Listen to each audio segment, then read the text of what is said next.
नमस्कार. मराठी कथा संमेलन सादर करीत आहे साहित्य रत्न लोकशाहीर अण्णाभाऊ साठे लिखित कादंबरी रूपा. सकाळ झाली. गावाचा गावगाडा चालू लागला.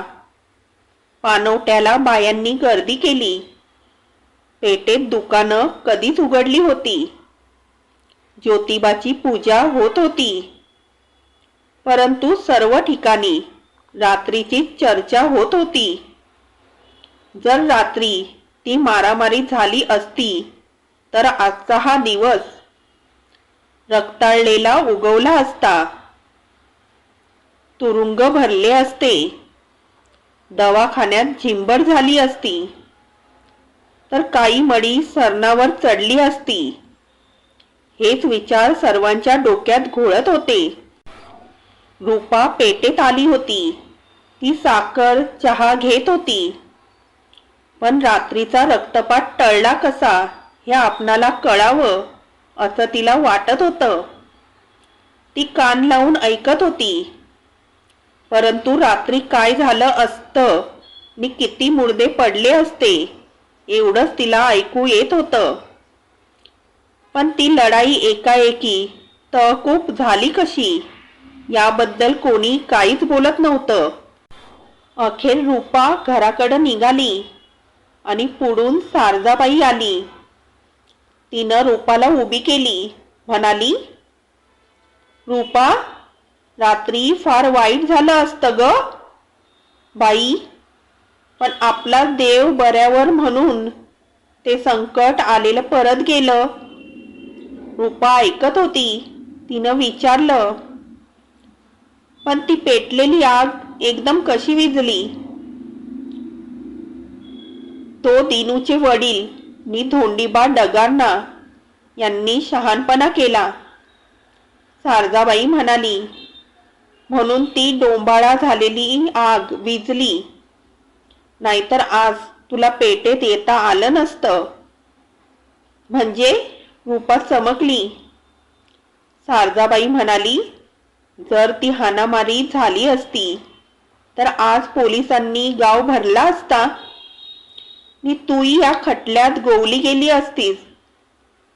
म्हणजे रूपासाठीच ही मारामारी झाली असं पुढं आलं असतं नि तुझी फारच बेअब्रू झाली असती. हे ऐकून रूपा गंभीर झाली. आणि मग रात्री दिनकरनं रामरावाला काय सांगितलं, मग डंगांना कसा आला आणि शांत होऊन कसा परतला, ही सर्व कथा सारजाबाईनं रूपाला सांगितली. रूपा म्हणाली, झालं ते चांगलं झालं, जाते मी. अगं ये रूपा, कधीतरी घरी ये की. सारजाबाई रूपाचं रूप न्याहाळीत म्हणाली, का आत्ताच येतेस? चल की चहा घेऊ, मग जा, चल. रूपाला नकार देणं कठीण झालं नि ती सारजाबाई बरोबर दिनकरच्या घरी गेली. तेव्हा दिनकर घरी नव्हता. तो कुठंतरी बाहेर गेला होता. रूपानं प्रथम त्याची चाऊल घेतली, पण तो घरात नाही हे लक्षात येताच तिची निराशा झाली.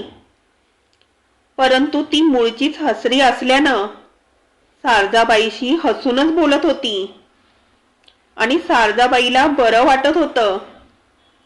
तिनं रूपाला पुष्कळ वेळा पाहिली होती, परंतु दुरून, आणि आज रूपाला एका पाटावर समोर बसवून पाहत होती. तिला रूपा फारच आवडली होती. नंतर चहा घेऊन रूपानं सारजाबाईंचा हसत निरोप घेतला नी ती घराकडे निघाली. तेव्हा सारजाबाई पुन्हा गंभीर होऊन म्हणाली, रूपा, आता काळजी घे.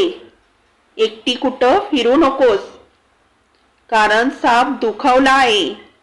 तो आता नक्की डूब धरणार. आता मला सर्व काही समजलं आहे, रूपा म्हणाली नि चालू लागली. तिनं एकच बोळ मार्ग टाकला नि ती चकित झाली. मथी एका दगडावर बसून रूपाची वाट पाहत होती. रूपा जवळ येताच ती उठली. तिनं नाक फुगवून विचारलं, तो बरं केलं नव्हतंस होतस का? तो बरं केलं होतस का? मी काय केलं? रूपा संतापून म्हणाली, माझ्यावर भलतंच किटाळ लावू नका. मी गर्तीची लेक असूनही तुमचा फार मान राखते. अगं तसं नव्हं. मग कसं? त्या गजा मेलानं कुऱ्हाड दाखवून मला दिनकरच्या मळ्यात पाठवलं. आणि तिथं मला एक लाथ मिळाली. म्हणजे माझ्या जन्माचं डोलगं झालं या. कारण मी गरीब आहे. मी घरी निघाली होती, पण गजा मला जाऊ देत नव्हता, म्हणून वैतागून रडत होते. तुम्ही कसंही रडा, पण लक्षात ठेवा, तुम्ही सुटवलेला भस्मातूर तुमचंच भस्म करील. एवढंच बोलून रूपा पुढे गेली. तिला मतीचा फार संताप आला होता. आपण त्या बाईचं तोंड पाहूही नये असं तिला वाटत होतं. ती मनात म्हणत होती, ही दृष्टी मला काय वाटेल ते बोलते. मी खुशाल ऐकून घेत असते. कधी कधी ती भेटू नये वाटतं, पण ती भेटली की उभी राहते. ती तिचा उपदेश ऐकते. याचं कारण काय असेल? का तिनं मला कसली तरी मोहिनी घातली आहे? मला झालं आहे तरी काय? साऱ्या गावात बदनाम झालेल्या या बाईच्या आधीन मी का झाले आहे? मी गजाच्या नादी लागावं असं ती उघड सांगते. मी त्यांचं मला काहीच वाटत नाही. मी तिचं बोलणं फक्त थट्टेवारी घालवते. आणि त्यामुळेच ती कोपरानं खणीत आहे. काल तर मला ती गजाच्या हवाली करणार होती. आणि गजा मला उचलून किंजाळात घेऊन जाणार होता. पण दिनकरनं मला वाचवलं. नाहीतर ती पुढची भयंकर कल्पना रूपाच्या भेसूर वाटली. ती घरी गेली. तो दिनकर गजा यांच्या मारामारीचा दिवस गेला होता. आणि होणाऱ्या रणधुमाळीची ती रात्रही गेली होती. परंतु दिनकर गजा यांच्यातील वैर कायम होतं. त्या दिवशीच त्या वैराचा निखारा पुरला होता. तो नुसता धुमसत होता. त्याचा कधी नि कसा भडका होईल याचा नेम नव्हता. तो मारामारीचा दिवस डंगारने आणि नलावडे विसरले होते. परंतु दिनकर नि गजा यांना त्याचा विसर पडला नव्हता. ते दोघे वाघांनी परस्परावर गुरगुरावं तद्वत समोरासमोर येतात.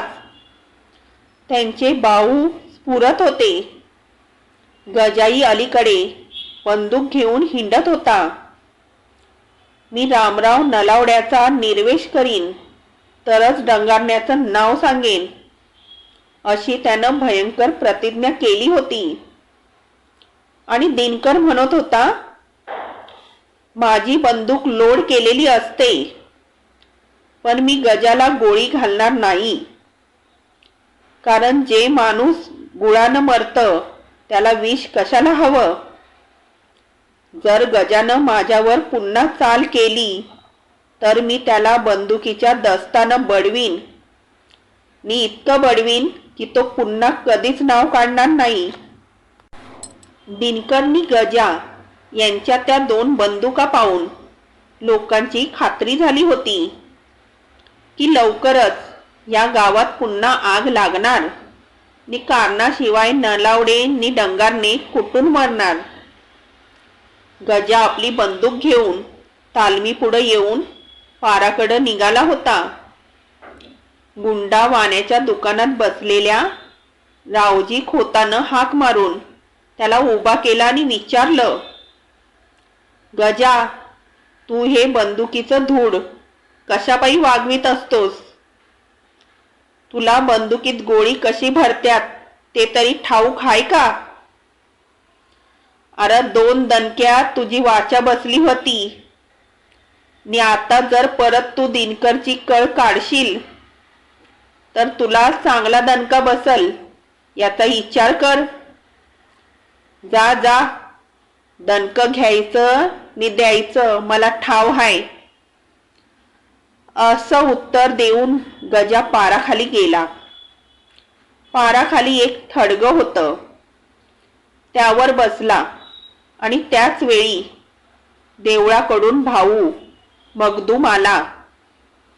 गजाला थडग्यावर बसलेला पाहून तो म्हणाला, ए गजा, अरे जवा तवा थडग्यावर बैठक मारतोस याचं नाव काय? तुला थडगी का आवडत्यात? का आपलं बी थडगं व्हावं असं वाटतं? कुठं तरी बसायचं. गजा गुरकला. मला वाटतं आपलं बी थडगं असंच व्हावं असं तुला वाटत असावं, मगदूम बोलला. आता मात्र माझं टकुरं तापवू नका, गजा कावून म्हणाला. मला निवांत बसू द्या. अरे गुणी माणसाच्या थडग्यावर अवगुणी माणसानं बसू नये असं म्हणून मगदूम चावडीकडे गेला. नि गजा रागानं थुकला आणि मनात म्हणाला, काय करायचं, म्हातारा माणूस म्हणून काहीच करता येत नाही. नाहीतर माझ्या आधी याचंच मी थडगं बांधलं असतं. मग गजा रूपाचा विचार करू लागला. तो म्हणत होता, इतकी धडपड केली असती तर मला देव पावला असता. पण ही एक पोरगी माझ्यावर नजर टाकीना. आणि त्याच वेळी रूपा वाण्याच्या दुकानात साखर घेऊन पाराकडे निघाली. समोरून रूपा येत असलेली पाहून गजा जागीच अंग घुसळून सरळ बसला. रूपा जवळ येताच त्यानं आपली दाढी कुरवाळली आणि मिशीचा शेंडा चिमटीत धरून तो गरकन पिरगळला. त्याच्याकडे मुळीच न पाहता रूपा समोर पाहत पुढं गेली आणि गजा मनात चरफडला. रूपा तेल्याच्या बोळात शिरली नि चकित झाली. एका झाडाखाली मथी उभी होती. तिला पाहून रूपा मनात म्हणाली, मेली पिढाच माझ्या माग लागली आहे. रूपा जवळ येताच मथी आडवी झाली. तिनं हसत विचारलं, काय सरकार, माझा राग आलाय? मला कधीच कुणाचा राग येत नाही, रूपानं उत्तर दिलं. रूपा, कुठं गेली होतीस? साखर आणाया, रूपा उत्तरली. रूपा, मथी एकाएकी गंभीर होऊन म्हणाली, मी बी गर्तीची लेक आहे, पण माझं वाकडं पाऊल पडलं हे उभ्या गावाला ठाऊक आहे. पण मला कुणी काहीच बोलणार नाही, कारण मी आईच्या वतनावर आले आहे. आईची जी थोडी जमीन आहे ती माझ्या नावाची झाली आणि ह्या गावातील मोठमोठ्यांच्या शेंड्या माझ्या हातात आहेत. मला वाईट म्हणणारा एक बी माणूस या गावात चांगला नाही. बरं, पण तुझं म्हणणं काय? रूपानं विचारलं. मथी तीक्ष्ण स्वरात म्हणाली, आता माझं म्हणणं एवढंच आहे की तू आता माझ्या कलानं चालायचं, नाहीतर. रूपा संतापली. नाहीतर तुझं वाटोळ होईल. मथी वर्दळीला येऊन म्हणाली, ही गर्तीची लेक नरकात जाईल. कारण या गावातल्या बऱ्याच गर्ती माझ्या मुठीत हायती नि त्यात तू बी एक आहेस. मतीची ती चढाईची भाषा ऐकून रूपाला आश्चर्य वाटलं. तिनं तीक्ष्ण स्वरात विचारलं, याचा अर्थ तुला या गावात रक्ताचा सडा सांडलेला पायाची हाव सुटली आहे? या गावाला आग लागली तरी मला काहीच वाटणार नाही. मती म्हणाली, मी आपली स्वतःची काळजी करीत नाही तर मग गावाची चिंता का करू? काय? रूपा उद्गारली. मती म्हणाली, मी गरीब असले तरी मी ह्या गावातील अनेकांचा संसार मातीला मिळवू शकते. कुणाचं लगीन कुणासंग व्हावं हे माझ्या हातात आहे. मी लगीन जोडते आणि मोडते. आता तू आपला विचार कर. म्हणजे मी सांगन ते ऐकायचं. मती रोखून पाहत म्हणाली, तुझं सुख आता माझ्या मुठीत आहे. असं? रूपा संतापून म्हणाली. दृष्टे, तुला बघून सारा गाव नाकाला पदर लावित असताना मी तुला आपली बहीण मानली आणि मोकळ्या मनानं बोलले. त्याचा तू असा गैरफायदा घेऊ पाहत आहेस? तुला जे करायचं असेल ते कर. यावर मती खो खो हसली नि म्हणाली, अगं बाई, मी थट्टेनं बोलले नि तू एवढी संतापलीस. अगं बाई. आणि रूपा पुन्हा शांत झाली. म्हणाली, काय थट्टा केलीस? ही असली थट्टा तुझा जीव घेईल. अगं रूपा, तू पण जेव्हा तेव्हा म्हणतीस की मला रागच येत नाही. तेव्हा म्हटलं एकदा रूपाला राग आणायचाच. असं बोलून मती पुन्हा मोठ्यानं हसली. रूपा चकित झाली नि क्षणभर विचारात पडली.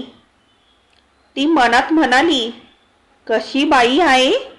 आता ही पुढं कोणता डाव खेळणार कोण जाणे. नंतर ती मतीला म्हणाली, पुढं तरी सरळ वाग आणि माझं वाटोळं करायचं स्वप्न पाहू नकोस. जाते आता मी, उशीर झाला. बरं. मतीनं उसाचा टाकला आणि ती परत फिरली. तेव्हा तिचा आत्मा चरफडत होता आणि पुढं कोणता डाव खेळावा याचा विचार करीत ती पाराखाली आली. त्यावेळी गजा मतीची वाट पाहत होता. त्यानं भुवया चढवून विचारलं, काय झालं? काय म्हणती ती? तिला भोळी समजू नको, मती म्हणाली. ती घडीनं चांदणीसारखी हसती तर घडीत निखाऱ्याचा अवतार घेती. तरी बी म्या हिम्मत सोडलेली नाही. नि तू बी असं भूतागत वागू नग. असं बोलून ती घराकडे चालू लागली. चावडीत गर्दी झाली होती. दाढेला तंबाखू दाबून कुलकर्णी शेतसारा घेऊन पावती देत होता. नि वरचे वर 2 बोटांची कातर तोंडाला लावून पिचकारी मारित होता. पण तो काहीच बोलत नव्हता. थोड्या वेळानं धोंडीबा डगांना चावडीत आला. तेव्हा एका खांबाला पाठ टेकून बसलेला मगदूम हळूच म्हणाला, डंगानं एक गोष्ट बोलू का? बोला की, डंगानं उत्तरला. मगदूम म्हणाला, ह्यो तुमचा गजा परत गावात काहीतरी भानगड करील. कशावरून म्हणता? डंगानं बोलला. आओ, पूर्वी कुऱ्हाड घेऊन फिरणारा गजा आता बंदूक घेऊन फिरतोय. ह्याचं नाव काय? मगदूम म्हणाला, तवा माझं मत असं हाय की आधी त्याची ती बंदूक ताब्यात घ्या. त्याची ती दाढी काढा, नाहीतर पुन्हा गावात आग लागल. बरं बघतो मी, धोंडीबा म्हणाला. पोराचं टाळकच बिघडलंय. बरं बघतो नाही तर आत्ताच बघा. गजा कसा थडग्यावर बसलाय मगदुमानं लगातच लावला. धोंडीबा डगारना पाराखाली जाऊन गजाला म्हणाला, गजा, का बसलायस? उगच आपलं. उगच तरी पण का? मग काय झालं? गजा गुरकला. ही बंदूक कशाला घेऊन फिरतोस? डगारना म्हणाला. तिचं लायसन माझ्या नावचं हाय, ती इकडं दे. गजानं ती बंदूक बापाकडं दिली. तो काहीच बोलला नाही. धोंडीबा म्हणाला, ही दाढी तेवढी काढून टाक नि आत्ताच याच जाग्यावर. पण का? गजानं विचारलं. ते तुला नंतर सांगेन. आता चावडीकडून येणाऱ्या एका गावकऱ्याला म्हणाला, ए बाबूराव, पांडू नावायला जाऊन सांग की आपला हजामतीचा सारा सरंजाम घेऊन लवकर ये. बरं, असं म्हणून बाबूरावनं धूम ठोकली. लवकरच पांडू नावी आपली धोपटी घेऊन पळत आला. ही म्हणाला, हा सांगा, काय हुकूम हाय? या गजाची ही दाढी काढ. डंगांना बिथरून बोलला. पांडूनं शेजारच्या एका घरातून वाटीभर पाणी घेतलं नि कातर घेऊन तयार झाला. गजा ते सर्व काही गुमान पाहत होता.